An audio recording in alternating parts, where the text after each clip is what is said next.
Olá, gente bonita, tudo bem com você? Se você não me conhece, meu nome é Jane. Esse é um canal de psicoeducação. Se você caiu aqui por acaso ou veio intencional, não tem problema. Seja bem-vindo, comenta, compartilha e faz uma coisa especial hoje na sua vida.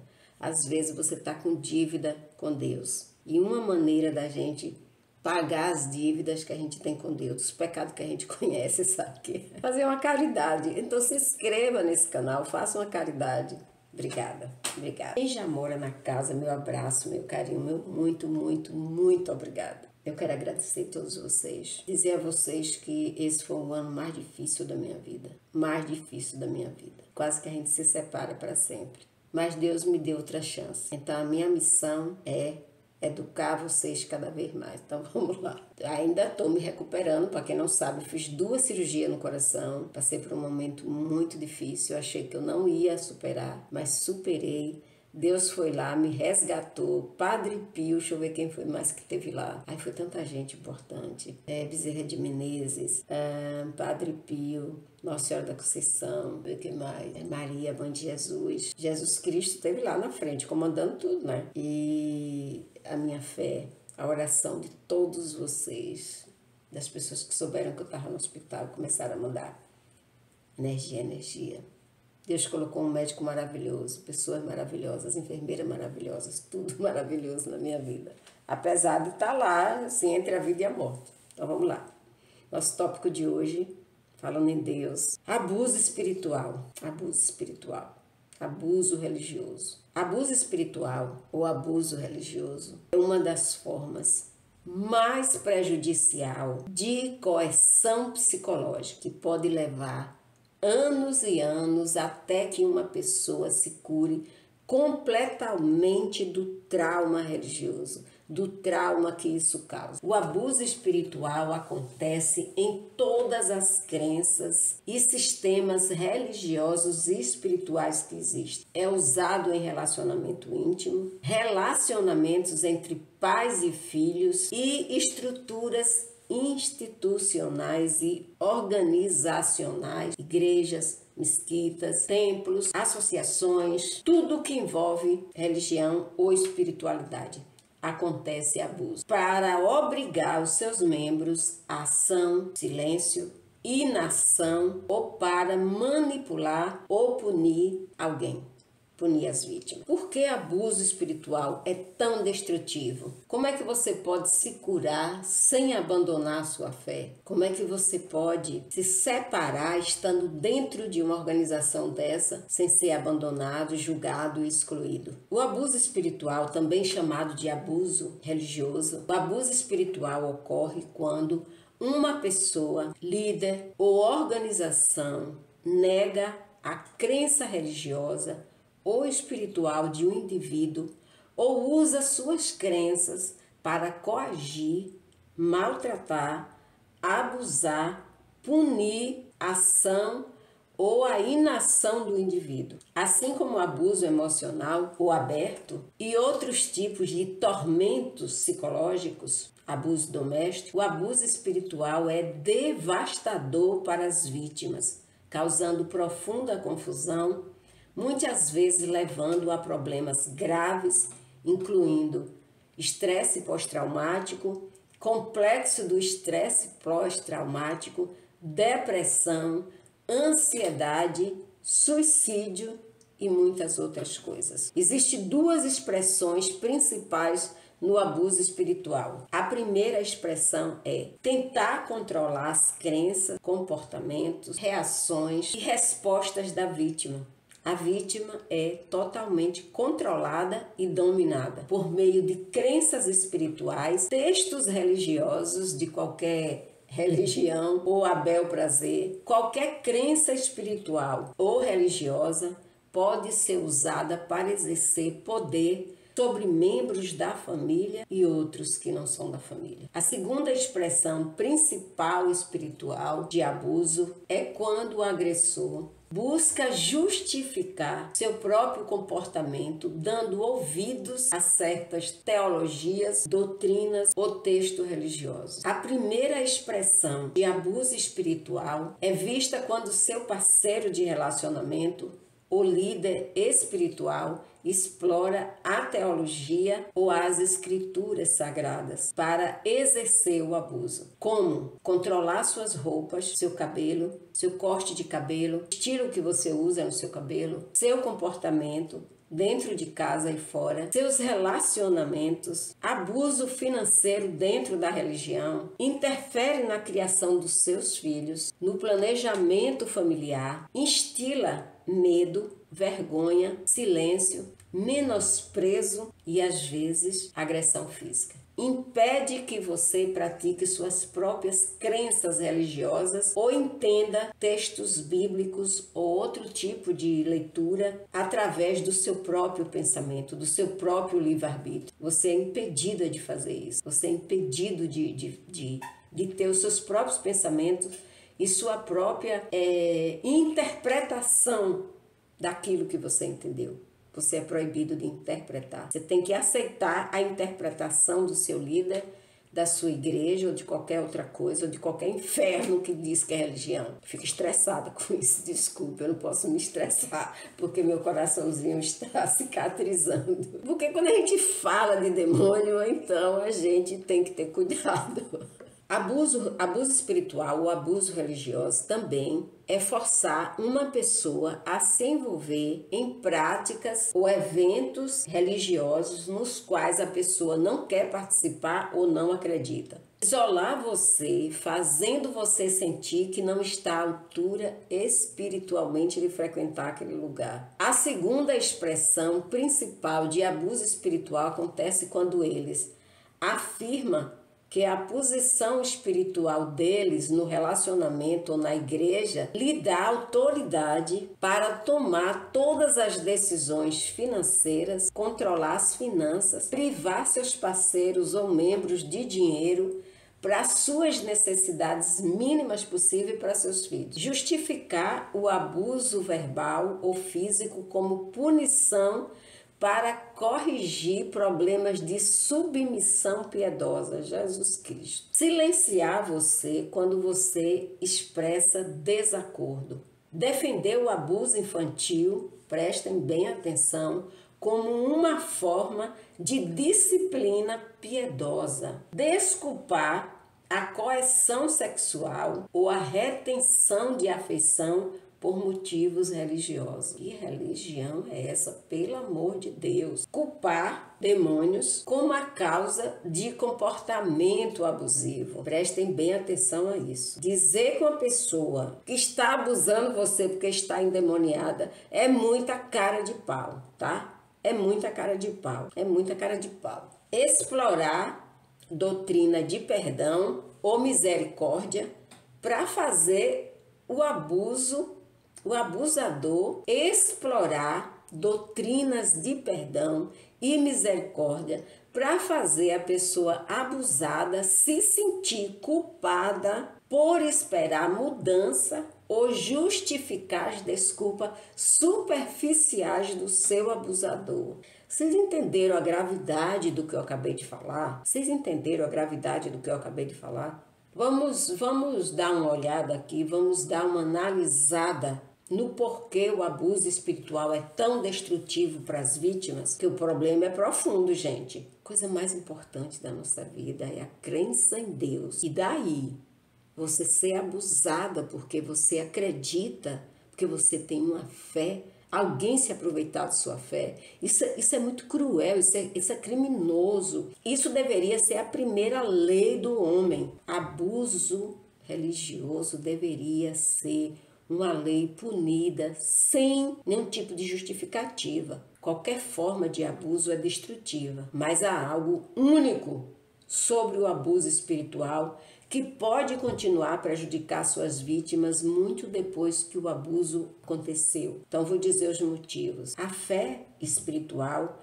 é essencial para nosso ser, é essencial para a nossa vida, é essencial para o nosso caráter, para nossos princípios, para os nossos valores. A fé espiritual, ela representa uma âncora, ela representa, é muito profundo isso, eu sinto vontade de chorar quando eu falo. A fé espiritual é o alimento da nossa alma, não deixa ninguém mexer com isso. Os princípios da fé, quais nós aderimos, sagrado, é sagrado, forma parte. Como nós nos definimos, somos guiados em todas as áreas da nossa vida. Obstrução a essa fé é devastador para a maioria das pessoas. O lugar que ela congrega representa o seu segundo lar. Isso é especialmente verdadeiro para as pessoas que se dizem evangélicas, que vêm de lares defeituosos, que vêm de passados traumáticos, que vêm de abusos severos. O templo, a igreja, esses locais se tornam o segundo lar, que é onde você espera encontrar acolhimento, respeito, orientação, verdade, amor, gratidão, compreensão, compaixão.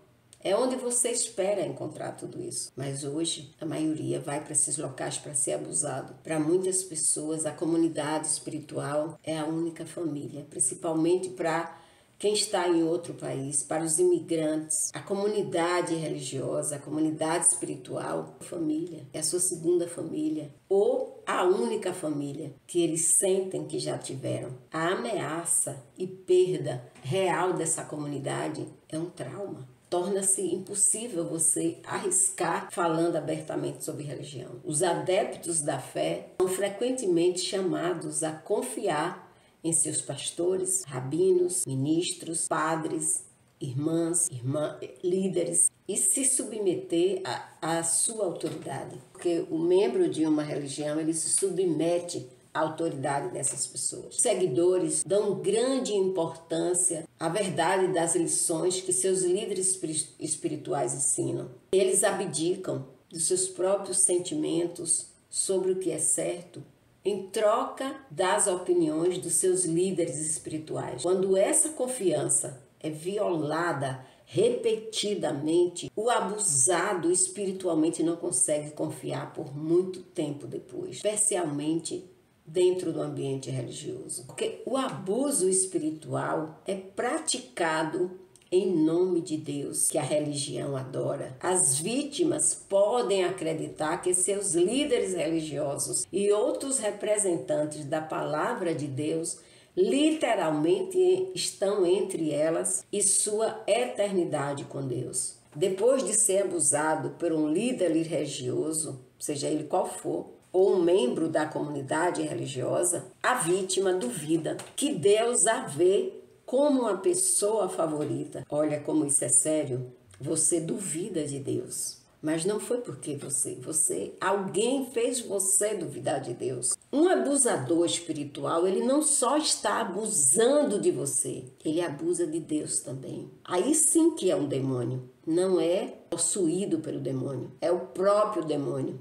Alguém que abusa de Deus é o próprio demônio. É melhor você pensar em sair desse lugar. Esse lugar é podre, é sujo. O abuso espiritual tira o poder da vítima e empodera o abusador. Quando líderes espirituais abusam espiritualmente de uma vítima de violência doméstica que foi lá pedir ajuda, de uma vítima de abuso sexual, de uma vítima de abuso infantil, eles se tornam cúmplice do abuso. Então, eu vou dizer aqui alguns efeitos do abuso espiritual ou religioso. A primeira delas é depressão. A vítima começa a ficar deprimida, não quer ir na igreja, mas é como se ela tivesse feito um voto de silêncio. Ela não fala, ela não quer falar. Transtorno do estresse pós-traumático, complexo do estresse pós-traumático, perda de expressão emocional e sentimento, isolamento da comunidade espiritual, medo ou incapacidade de estar em um ambiente espiritual ou religioso, sentimento de rejeição por Deus ou outra divindade que ela acredita, raiva intensa de Deus, disfunção sexual, olha a que ponto chega, ao ponto de intervir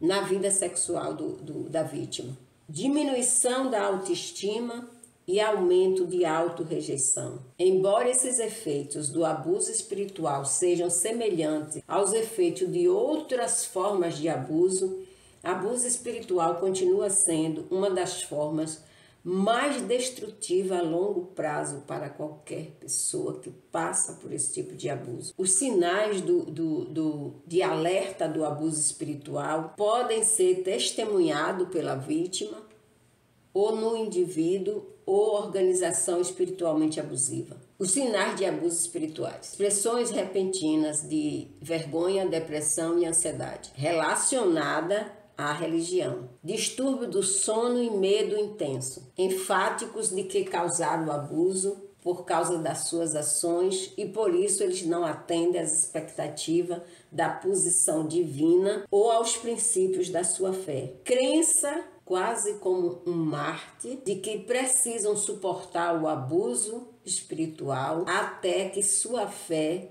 seja restaurada ou se torne mais forte. Eles se aproximam do seu poder superior, servem mais aos outros, oram incessantemente como uma punição à vítima, apontará para o livro sagrado de sua religião de uma forma que esse livro vai ditar suas decisões, mesmo quando essas decisões contrastam com seu próprio bem-estar. De repente, essas pessoas se tornam isoladas, mesmo dentro dos cultos, ou param de comparecer completamente. Sinais de parceiros ou líderes religiosos espiritualmente abusivos. Vou dar o sinal desses seres das trevas aqui.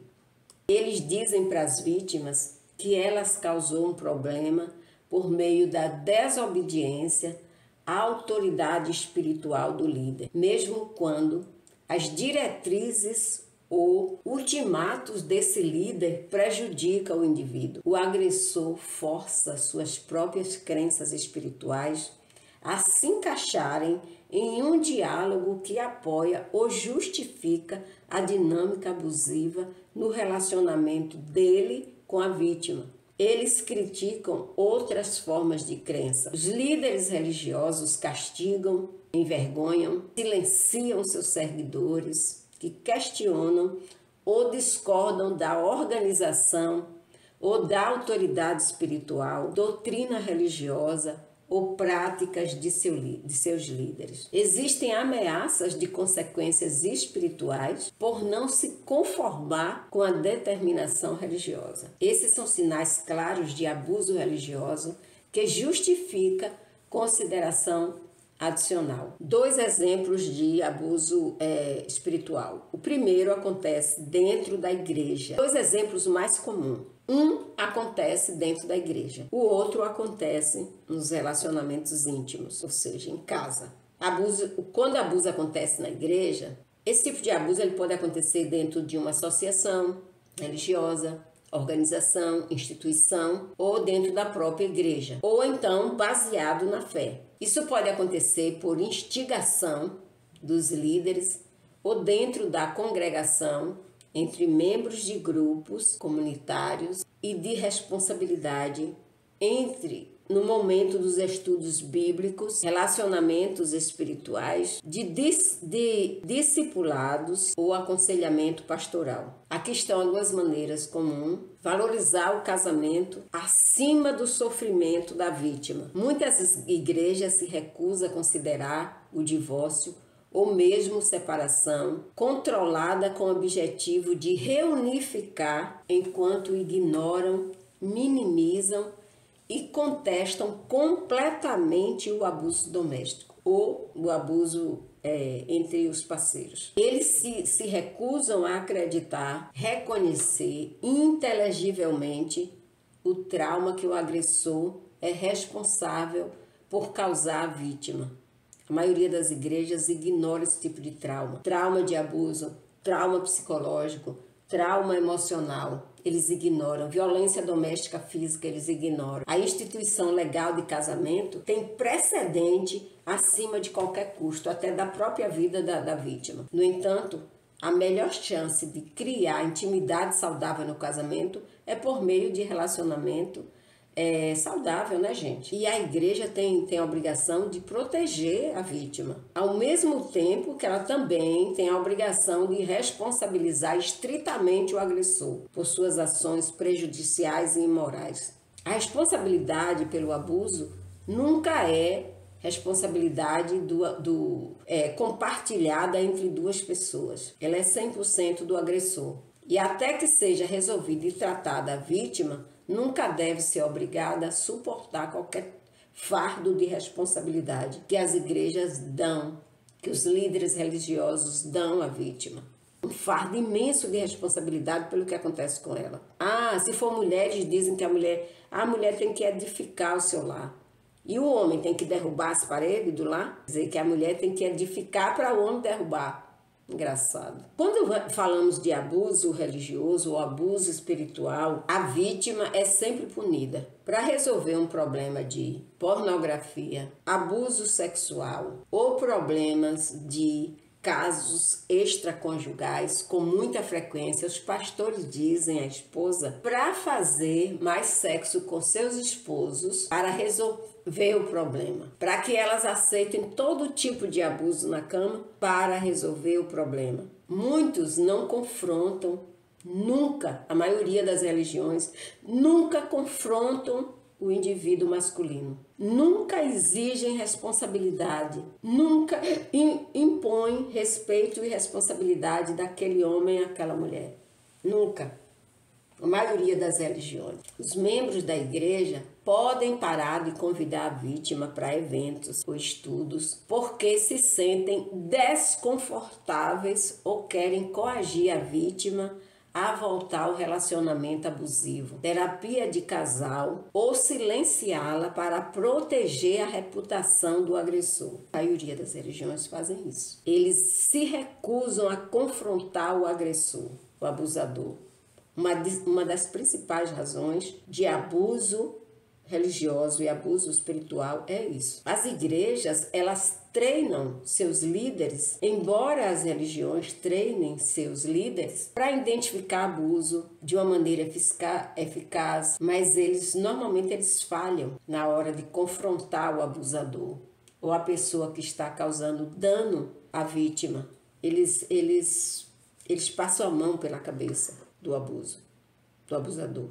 O abuso espiritual no casamento e nos relacionamentos. O abuso espiritual em parceiros íntimos e casamento é lamentavelmente comum. É a forma incrivelmente poderosa de controle e manipulação. Aqui estão algumas maneiras pelas quais isso acontece em casamentos ou relacionamentos íntimos. A religião justifica a coerção sexual. Pode haver, quando há abuso sexual em casamento e relacionamento, porque o sexo deve ser sempre consensual, respeitoso e amoroso. Forçar o parceiro a se envolver em atos sexuais fora do seu nível de conforto, isso é abuso, gente. Exigir que alguém faça sexo, mesmo porque é casado, sob demanda, porque é sua responsabilidade espiritual para com seu cônjuge.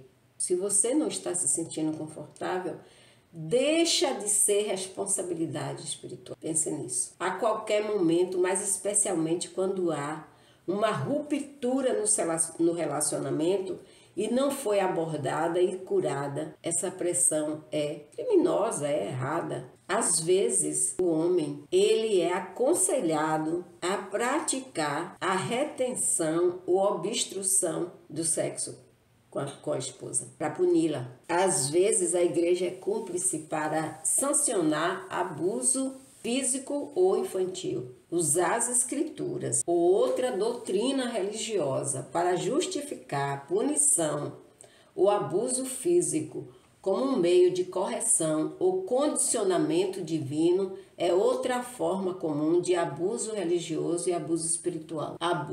Isso é chamado de abuso espiritual relacional. Como representante de Deus que o casal acredita, o agressor pode confundir o ponto de vista da vítima sobre Deus. A vítima frequentemente se afasta da sua fé e forma uma opinião imprecisa de como Deus a vê por causa do abuso espiritual. Para sufocar suas emoções ou reações razoáveis ao abuso, as escrituras são frequentemente usadas para silenciar as tentativas da vítima de confrontar o abuso. Eles rotulam a reação razoável da vítima ao comportamento prejudicial como desrespeitoso ou um sinal de que ela está falhando em se submeter a seu parceiro.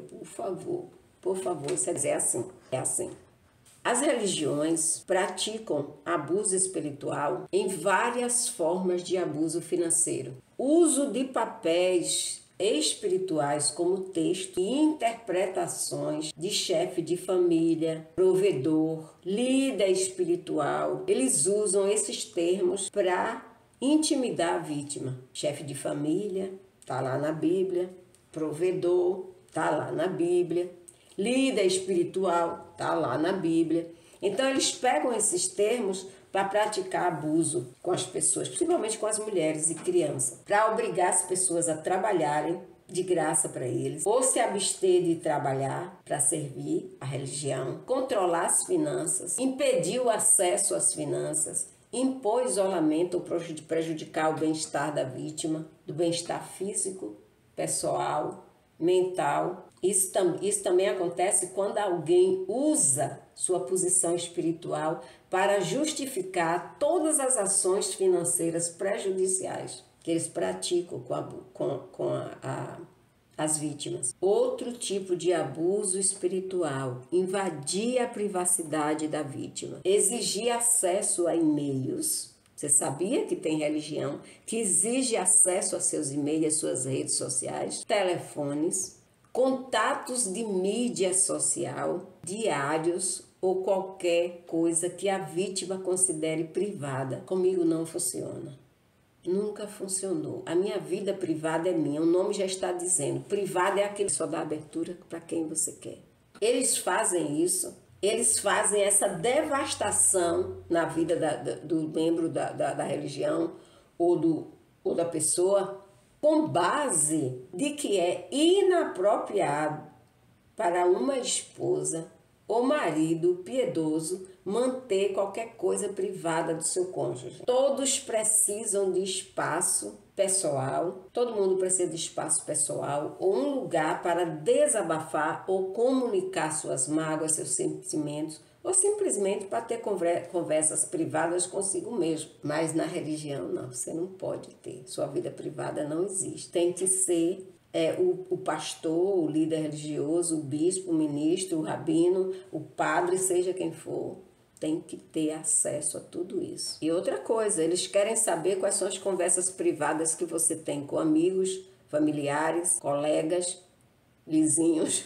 tudo. Se um narcisista secreto obter suas informações privadas vulneráveis, eles a usarão para envergonhá-la, menosprezar, pior que é pública e privadamente. Se alguém pede ao líder espiritual para exigir que seu parceiro compartilhe seus diários ou contas privadas com seus cônjuges, isso é um sinal de alerta que indica a necessidade do líder aprender sobre relacionamento, perguntando separadamente a cada um, a recusar esse tipo de convite, de abrir sua vida privada para quem quer que seja. Não importa se o cara é da religião, não importa se ele é seu líder. Sua vida privada e pronto, acabou. Ninguém tem acesso. Outro tipo de abuso, eles podem bloquear o contato da vítima com conselheiros, mentores ou outras figuras espirituais.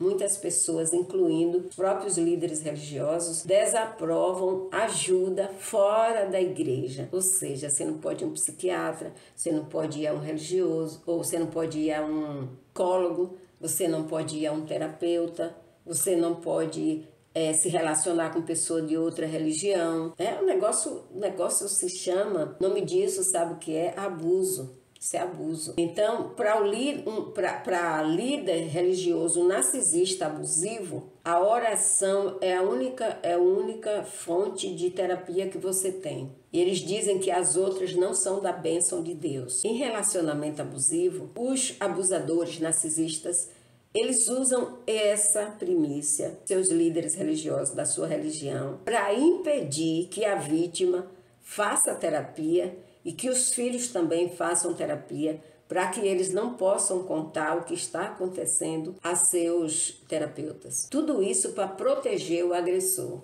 em nome de Deus. Então, quando você é membro de uma congregação, de uma religião, de um templo, de uma igreja, de uma associação, você é impedida de fazer terapia. E isso é abuso sim. Isso é negar tratamento a uma pessoa. Curar-se de um abuso espiritual pode levar um tempo significativo da sua vida, mas não precisa se apressar, porque a cura existe. Deus pode lidar com o tempo de que você precisa, com a raiva que você provavelmente está sentindo. Terapia é o caminho. Se você ainda tiver num relacionamento abusivo espiritual, seja com sua igreja, ou seja com seu parceiro íntimo, ou seja com um familiar, pode ser difícil você escapar, mas tente, brigue, exija sua independência e seu livre-arbítrio. Diga que está lá na Bíblia, livre-arbítrio. E livre-arbítrio é livre-arbítrio, o nome já diz. Livre, entendeu? Pois é.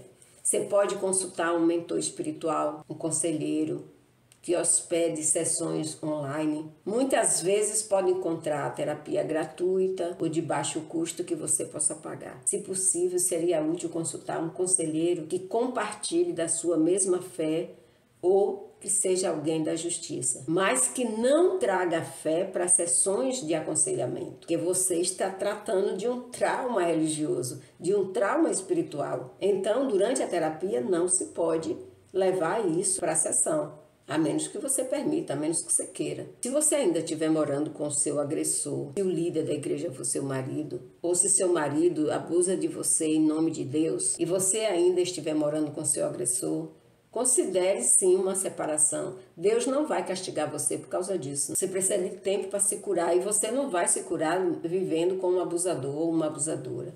Você não tem quem te cure. Você vai, faz sua sessão de terapia e volta para o lugar do abuso. Outras religiões podem até ajudar você nisso. Você precisa curar a si mesmo. Dizem que cada pessoa precisa trabalhar para ajudar no relacionamento. Não significa que a vítima compartilhe a responsabilidade pelo abuso que sofreu. Mas aconselhamento e outros apoios ajudarão a vítima a recuperar sua autoestima, porque se tem uma coisa que baixa a nossa autoestima é abuso. Está num relacionamento abusivo, a primeira coisa que baixa é sua autoestima. Entender as causas do conflito em seu relacionamento, aprender a estabelecer limites saudáveis, trazer cura ao trauma que você vivenciou. Infelizmente, muitos abusadores se recusam a admitir responsabilidade pelo abuso que fez a outras. Raramente um abusador se envolve no processo de cura da vítima. Consequentemente, ele ia se curar também, né? Eles não concordam com separação, eles não concordam em ajudar a vítima.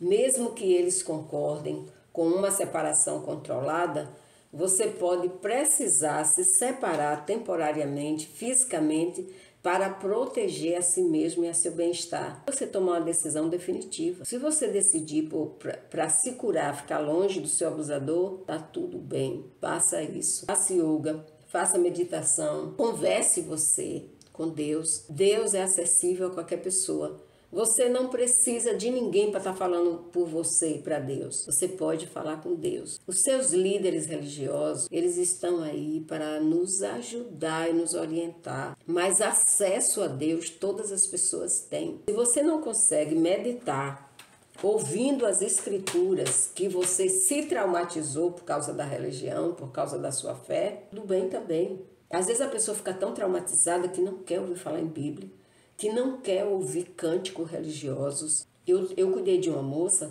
que ela estava tão traumatizada com a vizinha. Ela se traumatizou com a vizinha, que a vizinha vivia o tempo todo dizendo que ela tinha o demônio, que ela precisava ir para a igreja e trazia um monte de coisa da igreja e botava os cânticos religiosos em toda altura. Gente, religião é pessoal. Você não pode ficar obrigando a pessoa a ouvir as suas preferências religiosas o dia inteiro. Ela se traumatizou que quando ela ouvia aquelas músicas, ela sentia vontade de vomitar. Do trauma. Não tinha nada a ver com Deus não, sabe? É com trauma. Então, se você não consegue ouvir meditação, ouvindo as escrituras religiosas, tá tudo bem. Não se preocupe. Outras formas de meditação não muda a sua fé em Deus. Não vai contra a sua fé religiosa. Exercite, cante, dance, brinque. Existem muitas formas de você curar o trauma religioso, Só é você encontrar um profissional que trabalha com isso. Encontre um amigo mentor dentro da sua fé, que seja seguro, que não te julgue, que não te critique. Desabafe, chore, fique com raiva, coloque tudo para fora. Às vezes precisamos fazer isso repetidas vezes. Libere sua raiva, sua frustração, sua mágoa, sua confusão, sua dor.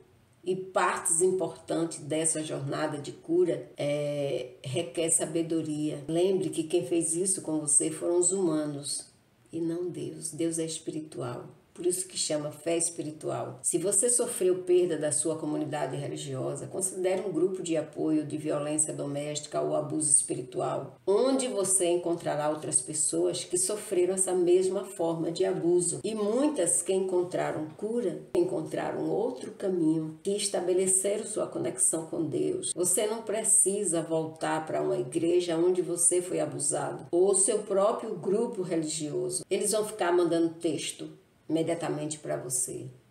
Tire um tempo para se curar. Quando você sofre qualquer tipo de trauma, você precisa se afastar do ambiente do ambiente das pessoas que te traumatizou. Deixe que Deus traga paz, traga cura, restabeleça a sua fé, sua confiança nele. Que ele traga a cura que você merece, a segurança, o amor que você merece, a confiança que você precisa. Olha, um beijo grande no seu coração. Fica com Deus, tá? Tchau.